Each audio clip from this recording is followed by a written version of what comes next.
Good morning mga kamamaw. Isang magandang maaliwalas na araw ngayon. Actually late ako mga kamamaw. May check up kasi ako ngayon. Papa-check up ko na yung sa balat ko. Although kung titingnan nyo siya mga kamamaw, medyo maganda na improvement nung itsura ng balat natin. Mukhang itsurang balat uli ng tao. Ayan. Pero ipapa-check up ko pa rin siya. Ay pupunta tayo ngayon kay Dr. Padilla, yung talaga namin yung family doctor namin. At ano natin kung ano ba yung nandito sa balat at saka baka may bibigay na gamot. Inano ko na rin siya kasi ang ginagawa ko siya ngayon mga kamamo, ginawa ko siyang gamot sa kanya. Ang gamot kong, ang sabon na gamit ko yung Cetaphil na parang gentle sa skin, basta maganda yun eh, parang yun ang tapos yun lang, wala na ako ibang ginagamit. Kahit yung mga cream, wala akong nilalagay na cream sa mukha ko. Yung sa leeg ko natuyo na siya, pero pag tinignan mo siya talagang alam mo yung parang bungang araw, ganun yung dating mga kamama nung balat ko, para siyang bungang araw na natuyo na. Tsaka makati talaga siya mga kamamaw, lalo yung sumipat ng leg, pero tinitiis ko talaga na hindi makamit sa bandang leg, pero sa mukha hindi. So ngayon ginagawa ko, ayan, pagkaligo ko laging malamig na tubig ang inilamos ko, tapos kumukuha ko ng cube ice kasi natural kasi mga kamama na ginagawa ko dati sa mukha ko is lagi kong inaano ng yelo sa mukha. Nagaano tayo palagi ng yelo sa mukha na so far nakakatulong naman. Katulad yan ngayon, kung wala kang cream na nilalagay doon pa nagilamos ka, medyo mo yelo, naglalagay ako palagi ng cream. So ngayon hindi tayo naglalagay ng cream mga kamamaw. Siyempre automatic yung dry yan, makati yan, kaya hindi ko pinitis ko na lang. Kasi kung lalagyan ko ng cream mga kamamaw, baka mamaya umano na naman dumami or something na ganon. Kaya mas napapansin ko kasi pag hindi nilagyan ng cream, the more natutuyo siya, kaya hinahayaan ko lang. So ngayon natapat na ito na Friday na nga, kay Dr. Padilla na tayo, diretso ko na siya, pakita ko sa kanya kung malalaman natin kung ano yung result ng check up mamaya. Sige mga mama, magdadrive muna ako, see you later. Mga mama, dito na tayo. Ang namin yung doktor namin is sa may Saskatoon, naturopathic medicine and South End chiropractic and wellness. Tigalaw ng building to, basta medical center sa 118 Cope Crescent. Ayan, pasok tayo sa loob. Usual pag pupunta ako dito si Mrs. tsaka si Bliss ang nagpapacheck up. First time ako magpapacheck up kay Dr. Padilla, tapos late pa si kamamaw. Pasok muna tayo mga kamamaw. Nandito na ako. Ito si Dr. Padilla. Sakto na pagpasok ko, binigay ko na yung information ko, tapos tinawagan agad ako. Papacheck up na natin yun. Actually pag tinignan mo siya talaga, flat na siya, bakat na lang siya, kaya siya mukhang dry na ganyan kasi wala akong nilalagay na cream. So malalaman natin pag chinek up ni Dr. Padilla natin. Dito talaga kami palagi. Ito talaga yung kumbaga basta dito sa Canada hindi rin kadali makakuha ng family doctor. Talagang matagal. Inabot kami ng almost 1 year bago kami makakuha ng family doctor. Hindi dapat talaga may ganong kaparate sa anytime magre-report ka sa kanila. Pero hindi rin ganon talaga kadali. Matagal. Kaya naswerte pa kami. Dito pa kami napunta. Yung ibang malalayo pa, mga around 30 minutes pa malayo sa Saskatoon. Yung ganun ngayong kalayo, minsan malalayo pa 30 minutes, minsan an hour pa. Kaya siya, di ba normal sa Pilipinas pa nagpapacheck up talaga tayo usual. Pwede naman kahit saan. Katulad ng ginagawa natin pag talagang hindi naman nakaschedule.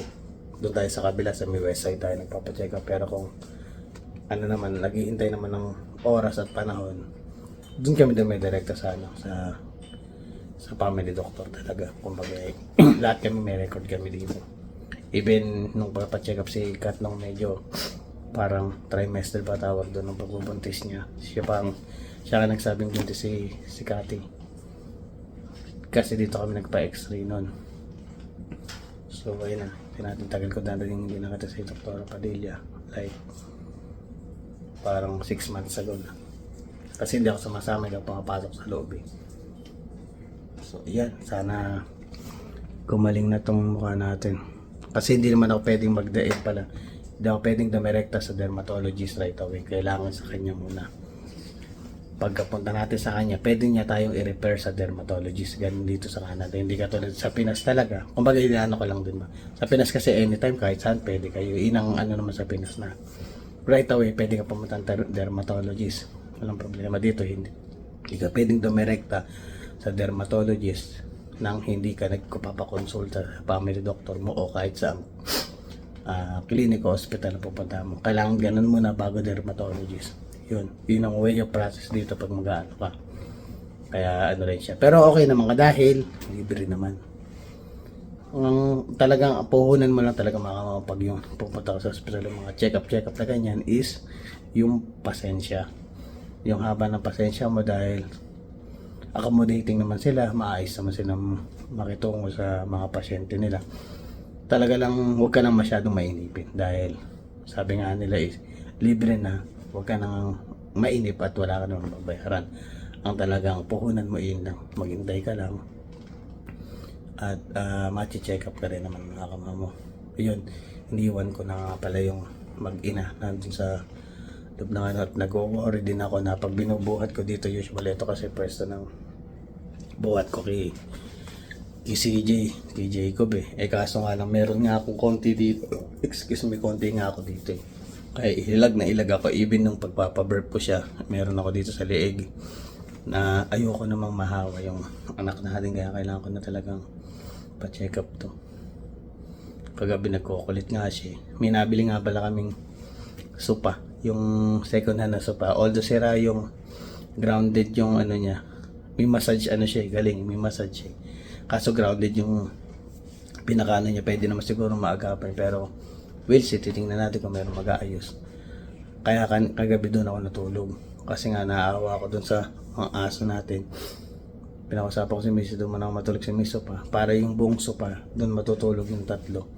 Although okay naman, doon naman sila natulog lahat doon sa kabila. At hindi na sila parang nag-aabang doon sa pinto. Nakakawa kasi makamang pagbukas mo yung tatlong aso sa umaga. Nandun sila lahat sa may bungad ng pinto. Sabi ko nga sa kila misis, basta ako ang nasa labas, tahimik lang sila. Talaga ako lang hinihintay, lalo si Legend at si Japper. Relax lang sila dun sa sopa kasi nakikita nila ako nasa labas natutulog. So okay naman ang tulog nila, kaso nga lang medyo paputol-putol din. Hindi naman maiwasan yung paputol-putol na tulog at nag-aabang tayo kay Miss kung may kailangan siya kay Jacob.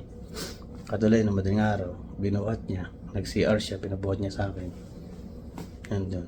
Ayun, nakakatawa lang dahil ang bilis lumaki ng anak natin at healthy siya, tsaka madaldal. Sa daddy, madaldal.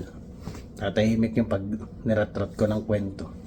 So, magugulat ka na pag kinukwento mo, nakatitig lang sa'yo. Tapos, minsan tumatawa, hindi siya tumatawa, humingiti. Tapos minsan, medyo nakakaninag na siya kasi minsan, pag nagtatry ako, nagpe-play ako ng mga yung colorful na cartoons talaga na maganda, yung maganda sa mata. Makikita mo siya nakatutok yung mata niya sa TV. So, nakakaano siya na okay yung pandinig tsaka yung pang ng mata niya. The same time, chismoso. Joke lang naman yun. Ang maganda, mahalaga doon, nakikita mo kasi yung nung bata na siya, yung alert siya, active siya, taka yung pandinig niya is alam mong maayos. So yun sila chap at pinaplano ko sa Sabado. Sabi ko iwawa ko sila. Hindi ko man sila iwawa ng isa-isa, malamang meron isa doon na sabay sila. Para lang malibang kasi si Chopper mataas ang energy talaga. Sobra. Hindi naman siya totally nakakapagod, mga kamamo, na mapapagod ka na parang maano lang siya malaro. Pero hindi naman all the way na ikaw yung nilalaro niya. May times talaga na sobrang lambing lang niya. Gusto lang niya pag lumapit siya, ipet mo siya, hawakan mo siya, parang ikadal mo siya. Kasi syempre nga, minsan, pag hawak ko yung si Baby Jacob, hindi ko naman siya makadil kasi nga, baka pag hawak ko may balahibo ako, mapahid ko dun sa kapatid niya. Kaya, from time to time lang naman na pagka si Mrs. ang may hawak doon kay Jacob, ilalambing ko yung mga alaga natin. Pero si Chopper talaga is non-stop sweetness overload talaga yung papi natin na kailangan talaga lapit-lapit ko siya. Kaya minsan sabi ko, later na lang pagkatapos ni Baby Jacob, ikaw naman. So yun mga kamang, pahinga muna, hintayin lang muna natin si Dr. Padilla. Yan, tapos na mga kamamang, bilis no. Kinakamusta din pala ni Dr. Padilla si CJ daw, sabi niya kamusta mo ako kay CJ dahil magiging pasyente ko na rin siya. Sabi, sige po, sa kay Kati. Kaya binigyan niya tayo ng anti-itch cream moisturizer. 1% hydrocortisone. Yun, ang niya is dual action formula. Ang brand niya is Option Plus. Mura lang siya mga kamama. Actually, hindi siya nakasama dun sa ng benefits natin dahil over the counter ang tinatawag nila pagbili ng ng gamot na to. Hindi siya yung talaga nasa loob nung mismong tag dito, nasa loob nung counter nung tag dito, kalimutan ko, sorry sa bilihan natin ng ng gamot, nandun siya sa labas na part. So yung mga ganon, siya, hindi siya covered ng natin. Pasensya na, di ko na explain, basta yun na yun, over the counter, kaya may bayad siya, pero $7 lang naman. Tapos ang sabi nga ni Doc Padilla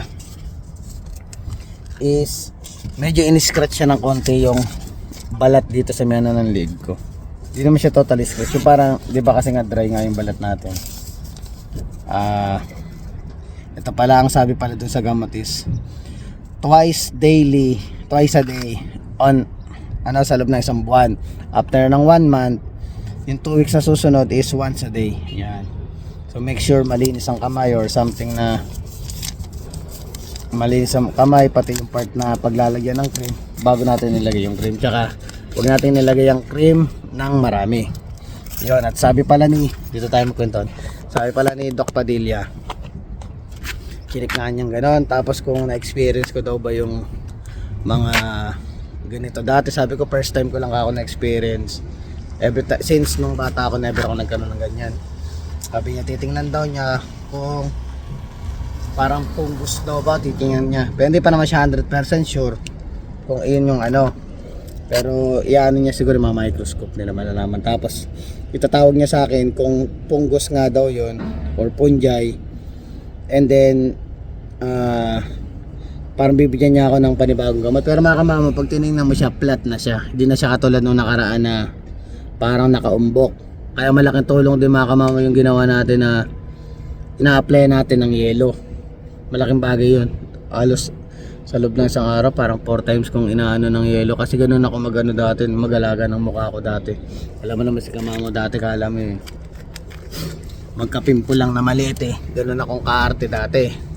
Nung dumating nga si May, sabi niya, parang nawala na yung ko sa katawan na hindi ko na masyadong pinapansin dati. Kasi nga, siyempre tumatandaan na rin tayo mga kamama. Although naman, inaalagaan ko pa rin, hindi na lang din ako masyadong mapostura ba mula nung dumating si Mrs. Parang siyempre ako, parang sabi ko, kontento na ako, masaya na ako, meron tayo ngayon. Maayos pa rin naman tayo, pero hindi na tayo yung kailangan ba sinasabi bang kailangan naka-pogi points ang style. Hindi naman tayo ganun na, kasi habang tumatanda tayo, nagbabago rin ng mga gusto natin na sa buhay. Although naman, maalaga pa rin tayo, pero hindi na tayo yung katulad ng kabinataan natin na kailangan pag lumabas ng bahay is naka-gel, kailangan nakapulbos pag lumabas. Ganun ako dati. Ngayon hindi na, talagang life changes talaga. Maraming nagbabago lalo na pag habang tumatanda ka, lalong mas may mga bagay ka mas pinapriority, mas inong inuuna mo. So ngayon may pinapabiling mga gamit si Mrs. At the same time, nauubos na naman yung dog food natin. Actually mga kamama, yung dog food na binibili ko maliit lang, kasi binabudget ko din yung gastos natin. Hindi ko mabudget ako bumili ako ng malaki. Kasi medyo out of budget si Kamamaw. Pero mamaya tingnan natin. Baka mas makatipid talaga tayo kung malaki ng dog food ang bibilin ko. So ayun mga Kamamaw, magdadrive muna ako. Walang pet value dito eh. Dadaan muna ako sa Walmart. Yan after nun, dito Walmart, after nun pet value. And tapos try din natin kung makakabili tayo ng ng pang sinigang. Ayan, sinigang naman ang nire-request nung isa ngayon. Yung mga mamo, sa Walmart na lang ako bibili. Baka nandito na lahat. Sana meron din dog food dito. Ayan, Walmart. Para isang na lang, isang lakaran na lang. Yun na mga kamama, kompleto na. Ayun o. Pineapple juice, lotion, shampoo, bully stick ng mga alaga natin, training pads, tubig, tsaka ulam. Sapay na lang, tsaka daan ako dito sa may pet value dito sa kapila. Buti na lang meron dyan. Kasi mga kamama, ang lalayo kung palipat-lipat tayo ng toast, sayang din yung oras. Tsaka mainipin ako mga kamama pagdating sa ganda. Gusto ko pag may pinuntahan ako. Kaya pag nag-ano kami ng miss, gusto ko ako isang bagsak na lang. So, tinapay pa tayo. Ito paborito namin. Yung toasted bread namin. Sa butter. Yan. Sabihin na ako ng dalawa. Para usual kasi masarap yan mga kamahon, tinatoast ko sa butter. Ay, nakikihati yung mga alaga natin. Gusto yung tinapay ng daddy niya. Ayun, so pabayaran ko na to. Tsaka dog food na lang. And then sabi ko kay Mrs. Bukas na lang yung sinigang. Kasi pupunta pa ng Asian market. Ang layo ng Asian market dito, nasa east side tayo. Medyo paano tayo, magagahol tayo sa oras. Ayun.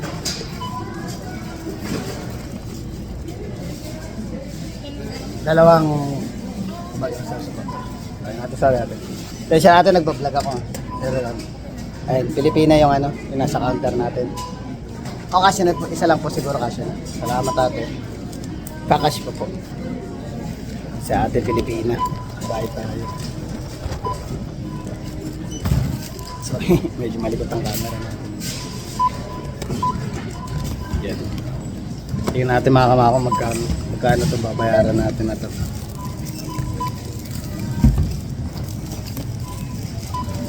Hindi tayo nakapagdala ng paper pag di ka makakalain ganito karami bibili natin.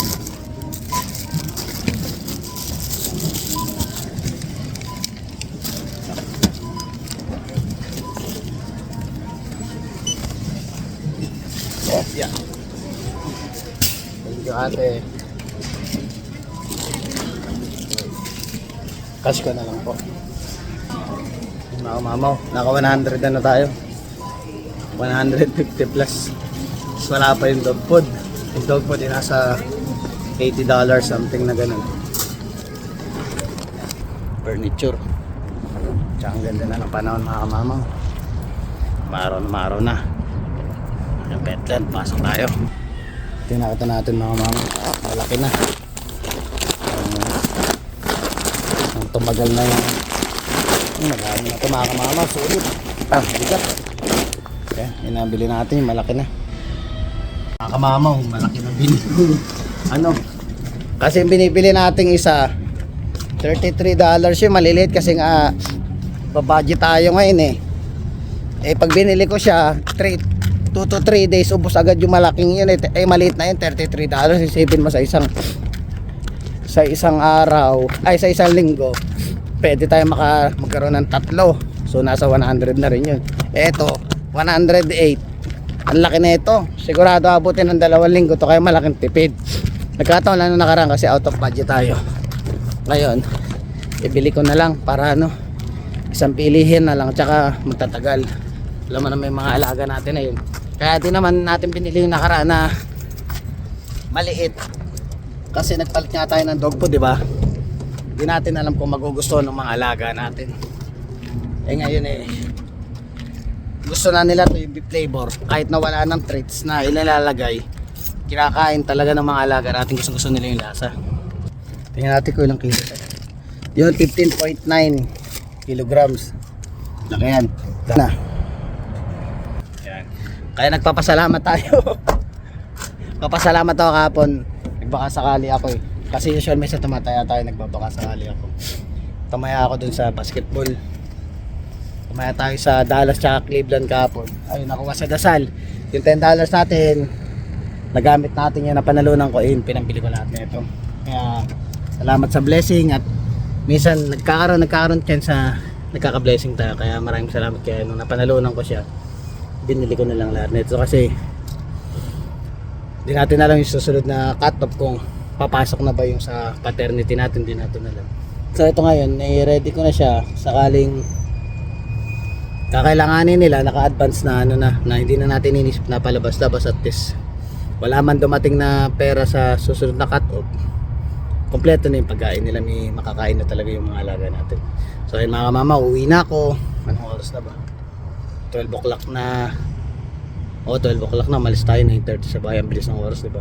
Pag uwi, kain muna kami. Asikasuhin ko yung mag-ina ko.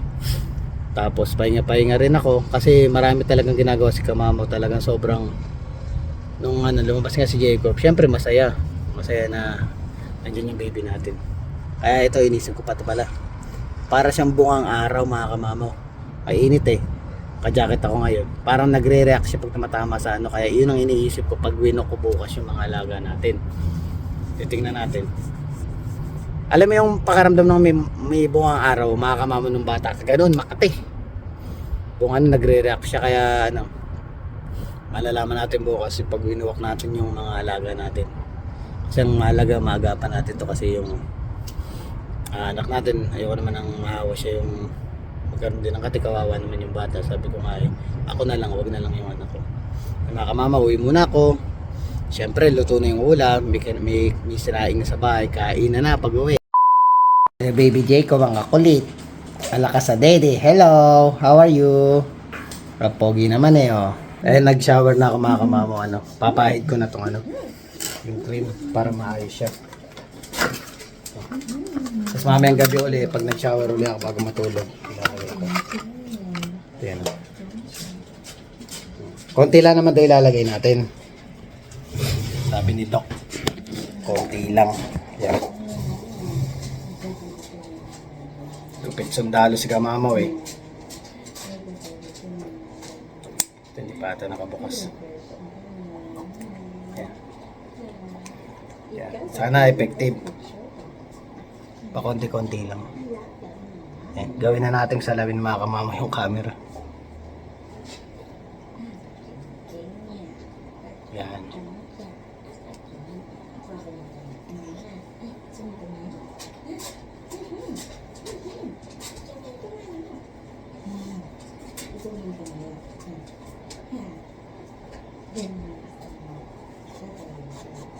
Yan, dahil lang dito sa era nang ulit sa akin. 2 weeks ka ba o 1 month? Mukhang maganda yung cream sa mukha. Hindi siya i-expect ko na parang ang reaction ng balat eh parang yan. Siya na mga Kamamo, ginawa natin salamin yung yan. Yan ang nakatayo sa leg ko, diba? Nagkaganto lang naman ito mga Kamamo nung nag-t-shirt tayo.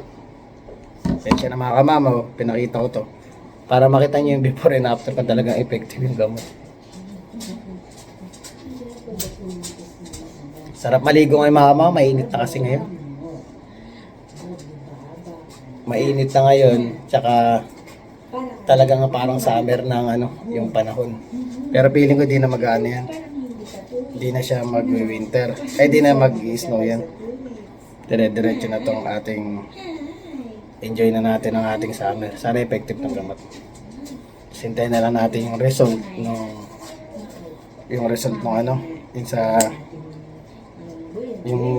sa kinuha ni Dr. Padilla kanina. Mga Kamamo. Ang tawag pala nila dito mga Kamamo, kanina sabi kasi niya dun sa surface ng face tsaka sa folds. Sabi ko anong folds? Yung palang folds mga Kamamo. Ito yon yung napofold. Yung pala ibig sabihin nila. May mga term kasi yung mga Canadian dito na parang hindi mo na-expect na yun pala. Pero yung folds. Yung pala tawag nila ito folds. Basta yung napofold. Yun. Ayun mga kamamaw, napaitan natin gamot natin. Sana maging maayos na tong balat ni kamamaw. At syempre concern nga natin yung sa baby natin na huwag naman sanang mahawa. Sabi ko nga akin na lang, huwag na sa anak ko. So yun mga kamamaw, sana na-enjoy nyo tong vlog na to, yung konting story ng buhay ni kamamaw. Alam mo naman, daily vlog na tayo ngayon. Sana na-enjoy nyo tong vlog na to. So please don't forget to like, share, subscribe, and hit the notification bell for more updates of my video. See mga kamamaw. Ayun pala, pahabol ko pala. Masabi natin mga kamamaw, mahalin natin ang ating sarili. Mahalin natin ang ating sarili dahil minsan lang tayo mabubuhay sa mundo. Maraming salamat.